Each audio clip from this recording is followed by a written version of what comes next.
जो कहता तो बहुतो मिला, गहता मिला न कोई। और जो कहता को गहता मिला तो दुख काहे का हो। अभी समय है तो हमको करने का अवसर है तो हम करेंगे नहीं, लेकिन दूसरों को प्रेरित करेंगे जो करो। हमारा घर में जो है अंधकार है, हम दूसरों के घर में दीपक जला रहे हैं। अरे भाई, दूसरे के घर पर दीपक छोड़ो, पर अपने घर का दीपक जलाओ, तब ना प्रकाश होगा।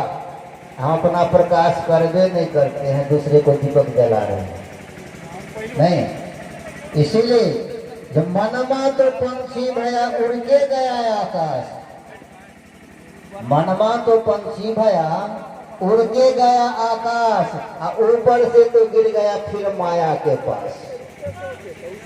और उसी बात को सदगुरु कबीर भी इशारा किए हैं। सकल समय शिवपुरी गमाया, जगत उदाहरण काशी पग उठाया। काशी में जाए तो शरीर धारण करना पड़ा, अगर शरीर में नहीं आते तो किन्हीं को परिचय नहीं होता।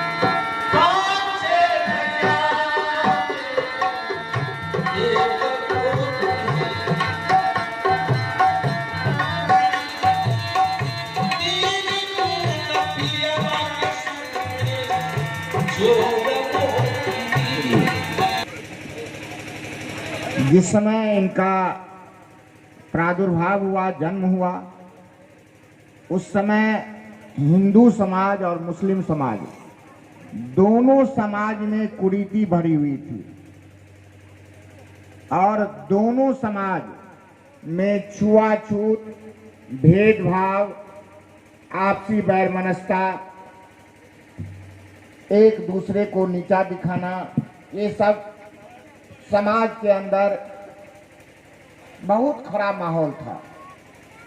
उस समय संत कबीर साहब का प्रादुर्भाव हुआ और उन्होंने एक साथ, आज मैं जिस तरह से देख रहा हूं, जो माता एक तरफ है, भाई लोग एक तरफ हैं, भाई लोग दूसरे तरफ हैं। पहली बार हमने जो उनके जीवन के बारे में जो पढ़ा, उसमें हमने देखा है जब पहली बार वो संत समागम के लोगों को अपने विचार से समझाना चाहे, जो कुरीति कैसे खत्म होगा, छुआछूत कैसे खत्म होगा, तो सबसे बड़ा अंतर था नर और नारी में। नर नारी को एक साथ समाज में देखना पसंद करता था। नारी का मतलब था जो घर के अंदर, घर के बाहर नहीं।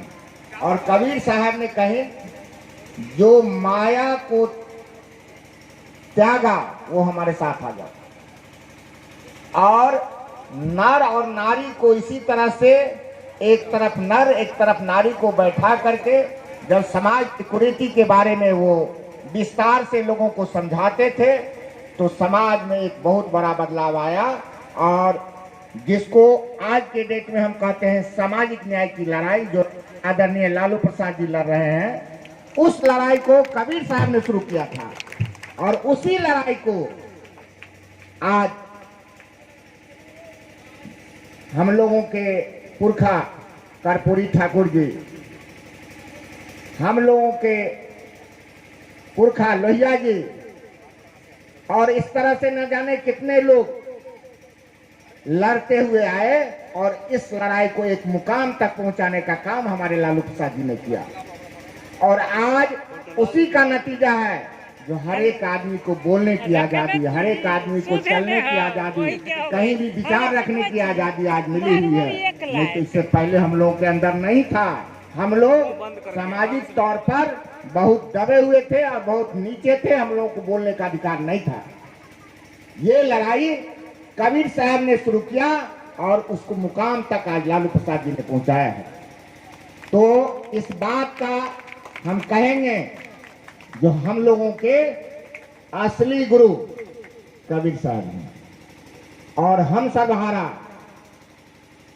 सर्वहारा कहने से आप समझ गए होइएगा कौन है सर्वहारा में।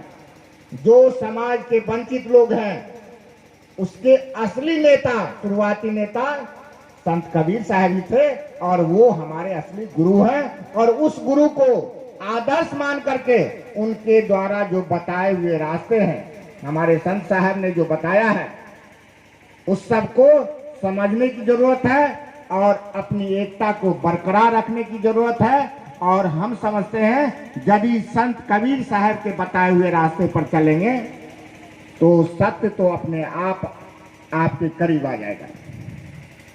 सत्य तो अपने आप आपके करीब आ जाएगा।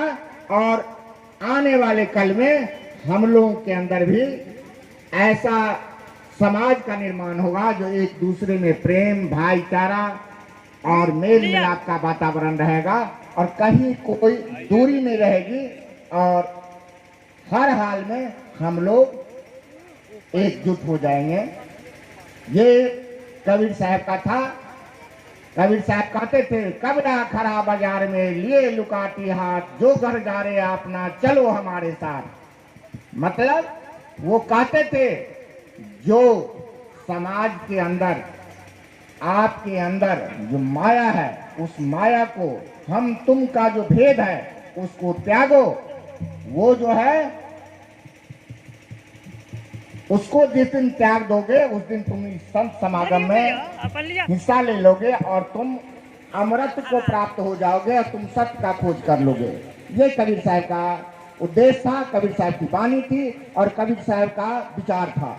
इसी विचार पर आज हम लोग यहाँ एकत्रित हैं। समय अधिक हो गया है, मन तो बोलने का बहुत कर रहा है, क्योंकि कबीर साहब के न चाहते हुए भी मैं एक अनुयायी हूँ और उनका एक सेवक हूँ।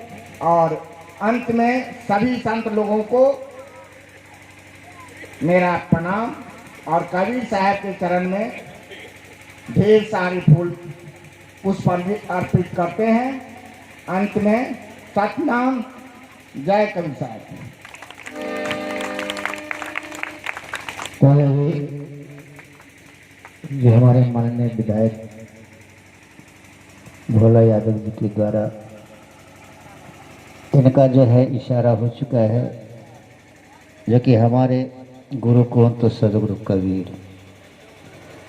वास्तविकता है समाज सुधारक हमारे सदगुरु कबीर साहब थे और साहब अपने वाणियों में इशारा किए हैं, जो दया राज धर्म को पाले, जग से रहे उदासी, अपना समान सबको माने, ताहे मिलही अदनासी।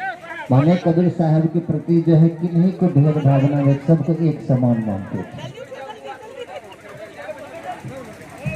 किन्हीं से ऊंचा नीचा की भेदभावना नहीं, एक समान प्रेम जताते हुए संसार में आए हैं तो चलना चाहिए। लेकिन हम क्या है, हम मानव मानव भिन्नता है। तब चलिए आप सबों के बीच मुखपट्टी से हुए साधु साहब कम से कम 10 मिनट के समय में अपने गाने को रखेंगे।